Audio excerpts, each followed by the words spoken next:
Hey guys, and welcome back to the channel.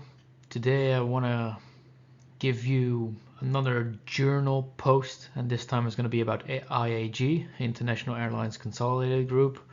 Obviously this is one of my most controversial picks, investing in airlines. Well, basically I think 99% out there does not want to invest in airlines, not even Warren Buffett, for example. So I will list you the 10 main reasons why I invest in this company. And to show you the difference in airlines, I will also make a video about Air France KLM, because I do think that the difference in both financial and like from a mission / strategic perspective is staggering.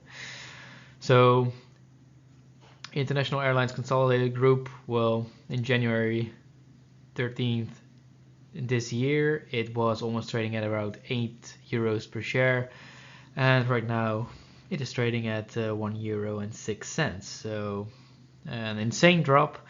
The only thing is that the actual drop is from I think 8 to 2, and after that they decided to do a equity raise through capital increase. So obviously that's not very good for shareholders, but the upside from this point on is still pretty good. I still think that on normal circumstances, with the share increase, this company will trade at around 4 to 5 euros. These shares are listed on the Madrid Stock Exchange, so the Spanish one. They also have shares listed on the London Stock Exchange, but since you have to pay a transaction tax, I believe it's called, I'd rather invest on the Madrid Stock Exchange, and it also gives you a euro to euro rate, so it feels less volatile from a currency perspective. But yeah, let's get to the 10 reasons. First one is the economies of scale. What do I mean with this? Well, airlines are very hard to well, I wouldn't say compete with, but they have a high barrier to enter the market, and that's actually one of the reasons as well. But the economies of scale is that the more airlines you combine, then or the more air travel you combine, I guess you could also say, the less of your other cost you would be making. So what does this mean? If you combine several airlines together, then your administrative cost and like your standard cost from an administrative perspective will drop. Besides that, if you want to buy new planes, you can get them at a better price because you can buy more in a bundle. And basically the same goes for anything else that you do, any deal that you try to make. So why is this good for IAG? Well, they have several big airlines. The biggest one is probably British Airways and Iberia. So British Airways is from the UK, from the national airline there. Iberia is from Spain, and Aer Lingus is from Ireland. So they have the three main national airlines from these countries. And Level and Vueling are mostly active in Spain as well. That's at least where their base is. So being able to combine these airlines, they can create programs like IAG Loyalty, IAG Cargo, IAG GBS, and yeah, and what I said before is how they can combine the businesses to create cost reduction, and we'll get to that in a bit. But obviously the fact that they're doing that is very appealing. When you invest in airlines, I guess you're taking a big risk, so what you want is you want to have capable management, and that's very hard to discover, but I believe that IAG has a proven track record. So if we look at the past 10 years, and we can look at several numbers, but I'm just picking these up from quickfs.net, then you can see how they have been growing in the past. Well, here it shows 9 years, so from 6.6 billion revenue in 2010 to almost 22 billion in 2018. Sure, most of these are actually through acquisitions. However, the fact that they are able to do that is very lucrative. If you look at the earnings per share, and then I'm looking at this line, you see Sure One, I believe they had an acquisition here as well. Not that great, but overall it's a very decent and positive line. and that's also been increasing. So management is actually using their resources very effectively. And well, you can see at the bottom here the return on invested capital, which is obviously one of the main numbers I look at, especially when you invest in a capital intensive business. Then you see that it's slowly increasing. Are these the correct invested capital numbers? Well, I don't think so, but we'll get to that in a bit. The third reason is that they currently have a potential acquisition going on, and this is Air Europa, and this would be the sixth airline that they would combine, or that they would consolidate, and they will keep the brand name as well. So a little bit of information about that. This was from the 4th of November 2019, so pretty recent. And they have agreed to acquire the entire issued share capital of Air Europa for 1 billion to be satisfied in cash at completion and subject to a closing accounts adjustment. So what does this mean? They will pay 1 billion euros to acquire Air Europa. But what is more important is their vision, at least in my opinion.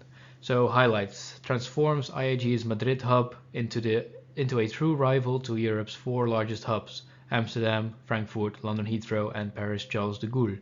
So London Heathrow is from British Airways, while Amsterdam, it's KLM, and Paris de Gaulle is Air France. That's why also I think it will be interesting to look at that one, because they already have two of the main hubs that company has. Re-establishes IAG as a leader in the highly attractive Europe to Latin America and Caribbean market. Offers significant synergy potential in terms of cost and revenue. That's also very appealing, of course, and that's what we would like to see. EPS accretive in the first full year and accretive to IAG's return on invested capital by the fourth year after completion. So this is also very important, so we can expect to see improvement on the business from the fourth year. So obviously it takes a long time, but with airlines it's a difficult business. So if you look at competitors, you see that they have a very hard time to make airlines profitable, especially when they're acquiring something. And the fact that they have been able to acquire previous airlines and then make them profitable is already a very good sign. So the completion was expected to take place in the second half of 2020, but something happened and they cancelled this acquisition because of the crisis that has currently been going on. However, they are re-evaluating to acquire this asset, so they still believe that airlines will continue to grow. And what has happened now, and that was released in the most recent quarterly earnings, so that's only 2.5 months ago, is active discussions remain ongoing with Globalia regarding a potential restructuring of the Air Europa acquisition, taking into account the impact of the COVID-19 pandemic. Any agreed transaction would remain subject to regulatory clearances. So what does this mean? They're still looking to acquire this company, but they want to have a reduced price, simply put it. Last research I've done is that the price is expected to be between 400 and 500 million, so a 50% discount. Well, I mentioned this as the first reason, but reason number 4 is a high barriers to entry. So not only is it very asset or capital intensive to have airplanes and stuff like that and make it a profitable business, it is also very hard to enter the business once airlines are already flying from certain hubs or certain airports, because airports have landing slots, and there's basically two types of landing slots. It's either they're given by the government and you cannot trade them, and some are tradable. So if you look at Air France, KLM, both Air France and KLM have in their hubs have about 70% of the landing slots, which is insanely high. And it's very hard to compete in that regard, because once you have a landing slot, unless somebody's willing to give them away, or by law have to give them away, there's also a lot of regulation around that. Very interesting subject, by the way. But unless that happens, then you won't be able to enter the market. So you're basically dependent on slots becoming available. So aside from the capital intensity, we are also looking at, I guess, some sort of real estate barrier to entry, because once you have that, it's very hard to get rid of it. You probably don't want to get rid of it in general. So reason number 5, they have a high return on invested capital, and it has been increasing. So I can talk about this for ages, obviously, but let's just look at the numbers of the past, I think 6-7 years.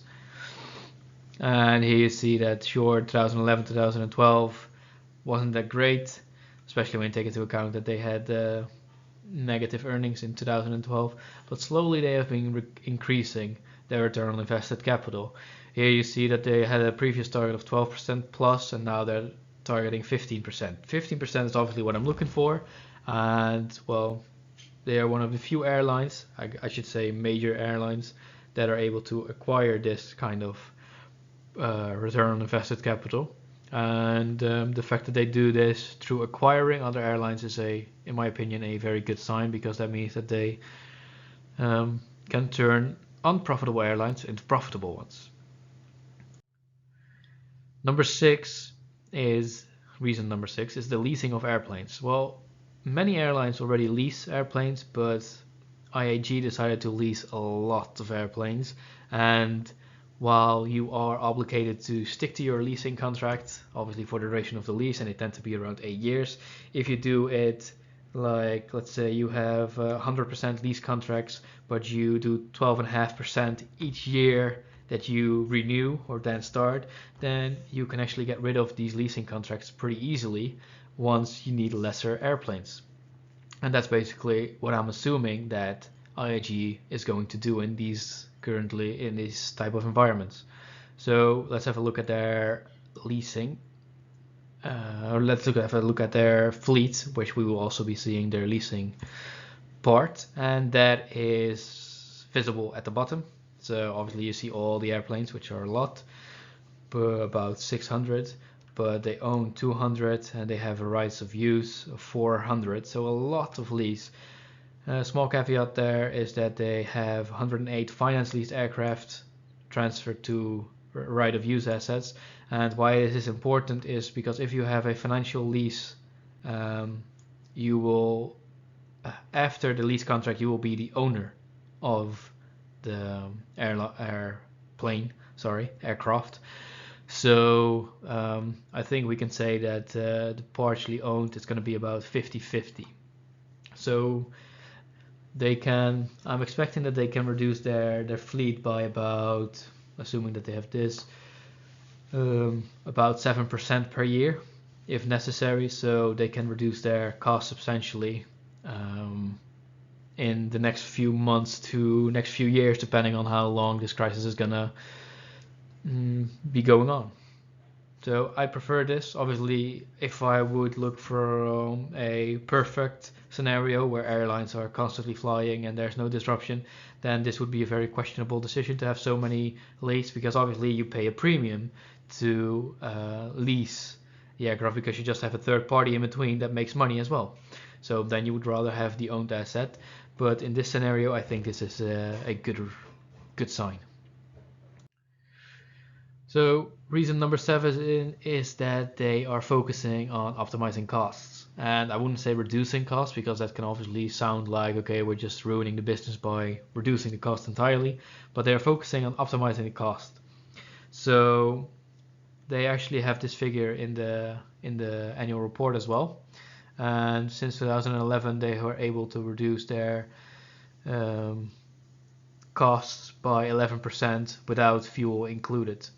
So through the acquisitions, they have been reducing their costs, and it is expected that if they acquire more assets, they will, through their economies of scale, they will be able to reduce the costs even more. Obviously, this is a sign that if I see this in an annual report as a given, like they focus on it, then I know that management finds it very important to reduce costs, and that is what I'm looking for in a business as well. Long-term view, reason number 8. I believe that compared to other major airlines, IAG has a long-term view. They have a strategic plan, and it is visible in their investor relations pages and in the annual reports. I would like to just take a quick, or like an emphasis on what the CEO, Willie Walsh, who's no longer the CEO as of this last month, I believe. But he wrote a part in the annual report of 2019 about this, and it included Air Europa. So what he mentioned was, we were really delighted that Iberia's 1 billion acquisition of Air Europa was agreed during the year, subject to regulatory approvals. This will be the transformational deal for the airlines, for the two airlines, and for IAG. Above all, it will allow us to transform Madrid, turning it into a genuine global hub. It's already a powerful hub for Latin America, but our aim is to further extend its reach into Africa and Asia. So just in this part, you see that they have like plans. They want to benefit from the growth in Africa. They want to benefit from economic growth, I mean. And obviously, I think it's very good. Madrid is still an up-and-coming airport. I believe they have, of the available slots, they only use 33%. So the moment that you can acquire this hub or this airport and create it into a hub, like you've seen with Madrid, with Amsterdam, with Paris, and with London, like the airlines we just talked about, Heathrow, it's called, then you're basically creating a monopoly in that area. So I think this is very appealing. And if I look at any other airline, well, not any other airline, the major airlines, I should say, then this kind of focus, I think it lacks that. It lacks the ability to, like if you go to Air France KLM and go through the data, you cannot find for the past 15 years anything about how they try to improve their reach or whatnot. Sure, they have their focus and they try to do that better, I guess, but that's not really visible in the numbers either. But yeah, the fact that they have like a long-term view is, in my opinion, very appealing. I think this opportunity to transform Madrid explains why the deal has been so well received in Spain by trade unions, politicians, the airport itself, and the travel industry. Obviously, this is just something interesting as well to read. Not very relevant for my reasoning though, but still, I would want to share it with you. If you are somewhat interested in this company, I suggest you read the annual report of 2019. Read like the first 60-70 pages, like all the CEOs of these different airlines, and they share their thoughts, and you just see that they are capable and honest, and I think that's very important. Reason number 9, profitability across entities. And for this, I'm just going to show you the figure instantly. So operating profit before exceptionals, here you see the airlines, what they have and how they are profitable. So you see that British Airways, this is the entire earnings, by the way, and then there's the share of the earnings, which airlines adds to that. So looking at this, you see that British Airways is obviously carrying the earnings, it's the most profitable airline, but the fact that the other three are also profitable means that there's not one airline staying behind. I believe if you look at Air France KLM, then you see that maybe KLM is a little bit profitable, but Air France tends to be very loss-making. At least that's what I've read about, seen in the past few years. So the fact that their bigger airlines are all able to be profitable, that's a very good sign in my opinion. And that means that if they acquire a loss-making airline, it is likely for them to, in the next 3 to 5 years, that they turn it into a profitable airline, which is obviously something you would like to see. Reason number 10, the company is undervalued. So I believe that the company was undervalued in January, like not at the 8, but around the €6 mark. I believe it was undervalued, and it did reach that point as well. And right now, obviously, I think that this company is rightfully undervalued. It's currently trading, even with the share capital increase included, it's trading at about 2 times normal profits. So a PE ratio of 2 if you look at 2018 and 2019. If you just look at the history of the company, how they increase their profitability and stuff like that, then I think that this company is undervalued, and I believe it's rightfully undervalued because obviously we are in unprecedented times and we don't know if the airlines are going to be recovering. It's a very uncertain time, but I believe if there's an airline that's going to recover profitably, I believe this to be IAG. Finally, this is just something I would like to include, because I think for every thesis that you have for an investment, you need to think about, okay, when will I get out of this investment? Like, what is my when doesn't my thesis no longer hold true? In this case, I focus on two main things, even though the 10 reasons are obviously listed out there, and if any of them is not true anymore, then I should question whether or not I should hold this position. But these are the 2 main points. And if IAG stops consolidating, so if they say, okay, we're no longer going to consolidate the business or the airline industry, then I would question my thesis, because it's based on that mostly. I believe that after Air Europa, maybe 5 years from now, they can acquire another airline. Maybe I do hope it's going to stay in Europe, because I think there's the area of competence is there. But yeah, there's so many airlines out there, and it's very hard for them to be a profitable airline. So I hope that they will keep consolidating the industry and keep reducing their costs because of that. Another reason for me to get out is if they acquire companies, but they are no longer profitable turnarounds. So let's say they acquire an airline that is loss-making, but 5 years afterwards it's still loss-making, then they're not doing a good job anymore of turning these companies around. And if that's the case, so if I notice in 5 years from now that Air Europa is still a negative or a loss-making company, then I would consider, or I would close my entire position probably. And it doesn't matter what the share price is going to be 5 years from now. It's just, okay, these are my main points for the thesis, and if it doesn't hold true, then I shouldn't be investing in this company. Because if it's not for these reasons and I just want growth, for example, I believe that Wizz Air, which I'll be doing a video about as well, I believe, because that's an interesting one as well, I believe Wizz Air to be a better opportunity for growth from an investor perspective. So these are my 10 reasons, and this is when I will get out of the business if my thesis is no longer correct. I hope you guys enjoyed this kind of video. So 2 more airline videos coming right up. Well, right up. It's going to be a while, because I do want to make it valuable for you and do my research thoroughly. But in the next week you can expect the next video, and the week after I should be making another video about Wizz Air in that case. So I hope you guys enjoy it. If you did, please subscribe and like. And if you want me to look at any other businesses, feel free to let me know down in the comments below. Thank you guys for watching. As always, please keep in mind that I am not a financial advisor. The content on this channel and on my website is intended for educational and entertainment purposes only.